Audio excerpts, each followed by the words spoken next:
আর নেয়ার পর যখন ফুলটা থেকে এভাবে ঘ্রাণ নেবে তখন কিন্তু আপনার এই বিদ্যাটি মারাত্মক কাজ করবে, 100% গ্যারান্টি দিয়ে দিচ্ছি।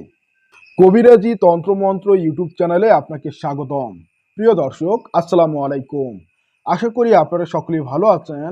আর আপনাদের মন ভালো করার জন্য আমি নিয়ে এসেছি ফুল পড়ার দোয়া। আর এই যে ফুল পড়ার দোয়াটি প্রয়োগ করে আপনি কিন্তু খুব সহজেই আপনার প্রিয় মানুষটির মন জয়লাভ করতে পারবেন।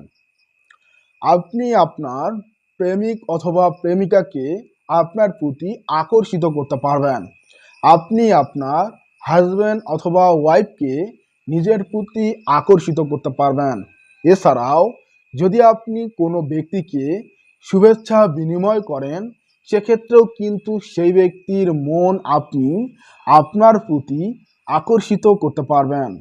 এটা আমার মুখের কোনো বলা কথা নয়, সম্পূর্ণ কিতাবের আলোকে আপনাকে আমি প্রমাণসহ আজকের এই ভিডিওটি ব্যাখ্যা করব, যাতে আপনি খুব সহজ পদ্ধতিতে ফুল পড়ার বশীকরণ বিদ্যাটি লাভ করতে পারবেন। কিভাবে করবেন, আপনার করণীয় কি, বিস্তারিত জানিয়ে দিচ্ছি আমি কবিরাজ সোহানুর রহমান সাগর। আপনাদেরকে বলবো ততক্ষণে আপনি ভিডিওতে লাইক দিন এবং আমাদের চ্যানেলে নতুন হলে চ্যানেলটি সাবস্ক্রাইব করুন এবং কমেন্ট বক্সে আপনার মূল্যবান মতামত জানিয়ে দিন। আপনাদের আগামীতে কী রকমের ভিডিও প্রয়োজন সেটিও কমেন্ট করে জানিয়ে দিতে পারেন। আর বন্ধুরা, আপনার যদি কোনো বিশেষ ভিডিওর প্রয়োজন হয় সেটি কমেন্ট করে লিখে জানাতে ভুলবেন না। আর আজকের এই ফুল পড়ার বশীকরণ বিদ্যার জন্য আপনি অবশ্যই লা ইলাহা ইল্লাল্লাহু মুহাম্মাদুর রাসূলুল্লাহ কমেন্ট বক্সে লিখে ফেলুন। ততক্ষণে আমি একটু পানি খেয়ে নিচ্ছি।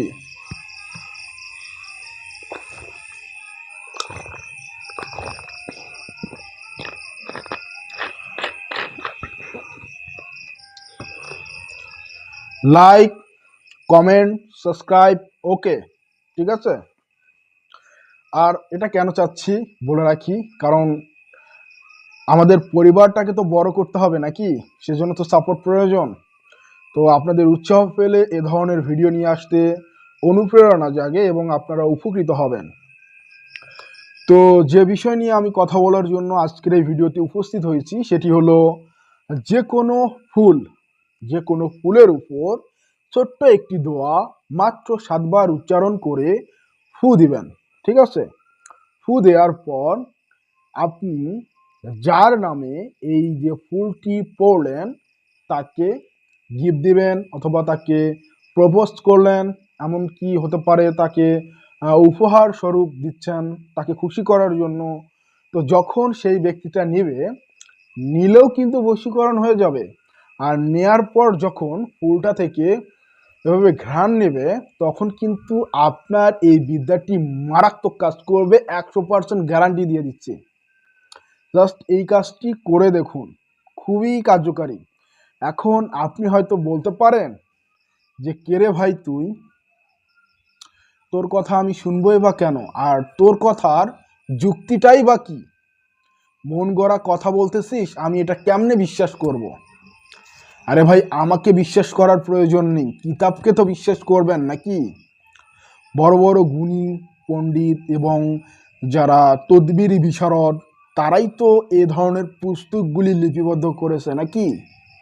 তো তাদের এই যে বিদ্যা থেকেই আমি কিন্তু আপনাকে শেয়ার করতেছি এবং আপনাকে আমি এটা শিখিয়ে দিচ্ছি, ঠিক আছে। তো আপনারা ভালোভাবে স্ক্রিনের মধ্যে লক্ষ্য করবেন, এই বিষয়টা আমি আপনাকে বুঝিয়ে দিচ্ছি। আমার হাতে একটা পুরাতন কিতাবের একটা পেজ আছে, তো এই পেজে কিন্তু এই বিষয়টা উল্লেখ করা হয়েছে। তো আপনারা যাতে সকলে এই বিষয়টি আরও ভালোভাবে বুঝতে পারেন সেজন্য স্ক্রিনের মধ্যে আমি পিন করে দিলাম, আপনারা এখান থেকে দেখে নেবেন। এবং এখানে যে বিষয়টি বলা হয়েছে যে ফুল পড়া, কাহাকেও নিজের ভালোবাসায় আকৃষ্ট করিতে চাহিলে একটি সুগন্ধি ফুল লইয়া নিম্নলিখিত দোয়া 7 বার পড়িয়া ফুলে 7টি ফু দিয়া যাহাকে সেই ফুলের ঘ্রাণ লইতে দেওয়া যাইবে, সে তাহার ভালোবাসায় আকৃষ্ট হইবে। হারাম উদ্দেশ্যে প্রয়োগ করিলে কোনো ফল পাইবে না, অধিকন্তু গুনাহগার হইবে। এখানে লেখক এটা বোঝাতে চেয়েছেন, যদি আপনি সৎ উদ্দেশ্যে, অনেকেই কিন্তু খারাপ কাজ করার জন্য করে, সেক্ষেত্রে ফল পাইবে না এবং সেই ব্যক্তি গুনাহগার হইবে।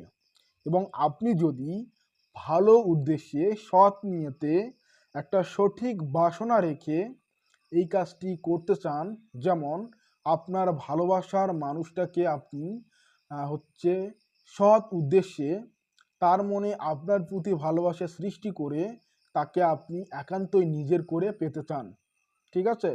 আর স্বামী স্ত্রীর মধ্যে অনেক সময় বিভিন্ন কারণে মনোমালিন্যতার সৃষ্টি হয়। এ সমস্ত ক্ষেত্রেও কিন্তু সেই ব্যক্তির, অর্থাৎ স্বামী হতে পারে, এমনকি স্ত্রীও হতে পারে, তার মনে বাদীর প্রতি গভীর প্রেম ভালোবাসা সৃষ্টি করার জন্য আপনি কিন্তু এই কাজটি করতে পারেন।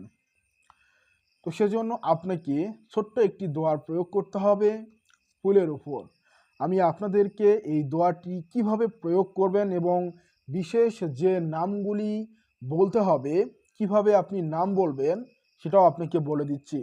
দেখুন, এই কাজটি করার জন্য আপনাকে সেই উদ্দেশিত ব্যক্তি যদি নারী হয় তাহলে তার মায়ের নাম এবং তার নাম, আর সে যদি পুরুষ হয় তাহলে তার বাবার নাম এবং তার নাম, তো এভাবে আপনি উচ্চারণ করবেন। এখানে দোয়াটি বলা হয়েছে, আদামু রাহিবানু হাক্কা সাওয়াহা, হে মাবুদ, অমুকের কন্যা অমুকের মনে আমার প্রতি গভীর প্রেম মহব্বত সৃষ্টি করে দাও বলে একটা ফু দিবেন। আর যদি সেই ব্যক্তি পুরুষ হয় তাহলে এভাবে উচ্চারণ করবেন, হে মাবুদ, অমুকের পুত্র অমুকের মনে আমার প্রতি গভীর প্রেম মহব্বত সৃষ্টি করে দাও বলে একটি ফু দিবেন। এইভাবে আপনাকে কিন্তু এই কাজটি সম্পূর্ণ করতে হবে। একবার উচ্চারণ করে, নামসহ উচ্চারণ করে একটি ফু দিবেন। এভাবে পরপর একবার উচ্চারণ করবেন, একটি ফু দিবেন, আবার একবার উচ্চারণ করবেন, আরেকটি ফু দিবেন। এভাবে মোট 7 বার আপনাকে কিন্তু উচ্চারণ করতে হবে, করে ফুলের মধ্যে ফু দিতে হবে এবং যাকে আপনি বশ করতে চাচ্ছেন, যার নাম নিয়ে এই যে ফুলটা পড়লেন, তাকে আপনি গিফট করবেন অথবা আপনি তাকে খুশি করার জন্য তাকে প্রপোজ করবেন, এটা একান্তই আপনার ব্যক্তিগত ইচ্ছা। যখন সেই ব্যক্তি এই ফুলটা গ্রহণ করবে এবং এই ফুল থেকে যখন এভাবে ঘ্রাণ নেবে, তখন কিন্তু এই ঘ্রাণের সাথে যে দোয়া অর্থাৎ মন্ত্রপুত করলেন, এটা কিন্তু তার ভিতরে, তার মস্তিষ্কে গিয়ে আধ্যাত্মিকতার যে প্রতিক্রিয়া, আপনি তাকে নিজের প্রতি আকর্ষিত করার জন্য যে উদ্দেশ্য ব্যক্ত করলেন, সেটা কিন্তু মানে চলমান হবে, মানে কার্যকারী হবে। তখন তার স্মৃতিতে আপনাকে নিয়ে এক ধরনের ভাবনা সৃষ্টি হবে, ভাবনা থেকে ভালো লাগা, আর ভালো লাগা থেকে ভালোবাসা, এবং ভালোবাসা থেকে আপনার প্রতি বশীভূত হওয়া এবং আপনার প্রতি আকর্ষিত হওয়া। এই হলো বিষয়। আপনারা সহজ পদ্ধতিতে আজকের এই ফুল পড়া বিদ্যাটি শিখে গেলেন। আশা করি আপনাদের প্রত্যেকের উপকারে আসবে। আর আপনারা সকলেই আমার জন্য দোয়া করবেন, যাতে আপনাদের উপকারের জন্য নিত্য নতুন এ ধরনের ভিডিও নিয়ে উপস্থিত হতে পারি। আর আপনাদের সকলের জন্য রইল গোলাপের শুভেচ্ছা, এবং আপনারাও আপনার ভালোবাসা দিয়ে এই পরিবারকে বড় করতে সাহায্য করুন। তাই বলছি, অবশ্যই সাবস্ক্রাইব করুন। মাত্র কয়েকটি সেকেন্ডের ব্যাপার, একটা ক্লিক করলেই আমাদের চ্যানেলটি সাবস্ক্রাইব হয়ে যাবে। হিংসা নয়, ভালোবাসা দিয়ে আমাদের সাথে যুক্ত হন। আর আমাদের নিত্য নতুন ভিডিওগুলো দেখে আপনারা আধ্যাত্মিকতার যাত্রায় পাড়ি দিন। আপনার অসাধ্যকে সাধন করে আপনি হ্যাপি থাকুন, খুশি থাকুন।